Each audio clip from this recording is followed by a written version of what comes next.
Good day, welcome back to my channel. Today I'll be speaking about how to negotiate rural land acquisition with multiple owners. Yes, how to negotiate rural land acquisition with multiple owners. Acquiring rural land with multiple owners presents unique challenges that require careful planning and execution. Yes, it requires careful planning and execution. Here is how to navigate a complex research process. So, the things to put in place in negotiating rural land acquisition with multiple owners. Number one is research and preparation. Research and preparation.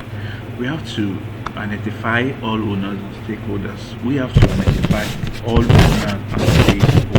Yes, we have to identify owners and stakeholders. So, through this, how can we identify all owners and stakeholders? Number one, we have to request title report to identify all owners and their ownership percentage. We have to check for liens, easements, and encumbrances that might complicate acquisition. We have to research tax records to identify potential heirs or partial interest holder. So after that, we have to understand the ownership structures. How does the ownership structures? Yes, determine if the properties is held as a tenant in common, is either by joint tenancy or in a trust. Identify if any owners are deceased with unsettled estates. Yes, with deceased with unsettled estates. So look for potential fractional interest that have been irritated over the generation. So after this, we have to go to the initial contract and strategy. So we make the first initial contract. Yes, by sending personal letter of introduction about yourself, letters of interest. So be transparent about your intentions. Request for a group meeting, Skype meeting, or individual meeting. So build the relationship individually. You build with the owners, you build with the group, you build with stakeholders, you build with the decision makers. And next thing after this, we have to make the negotiation approach. So negotiation approach, we create a unified offer structure. Then we make the proposition to be clear and consider the different payment structures. After that, we now handle the common complications. We handle the common complications. And how do we handle the common complications?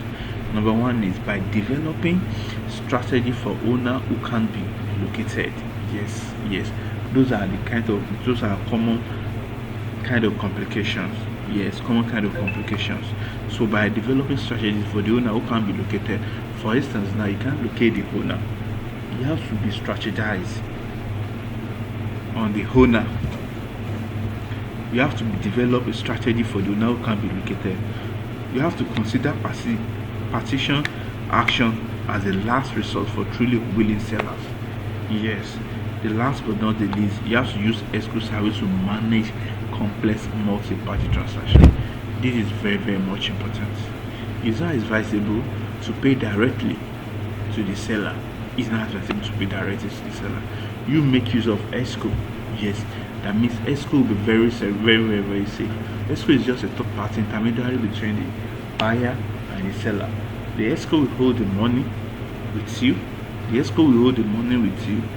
So after you reach the agreement, you see that okay, fine, everything in the house is complete. So you now tell the escrow to release the money to the stakeholders or to the seller. By this, both parties will not lose. And there won't be a case or maybe further acquisition about the property you are buying. Yes. So property you are buying. So with all these, I believe you can now go ahead and negotiate rural land acquisition with multiple owners. So when put all these things into consideration, I believe negotiating rural and land acquisition with multiple owners is achievable. Thank you very much for listening. Thank you very much. Have a nice day. See you in the next video. Bye.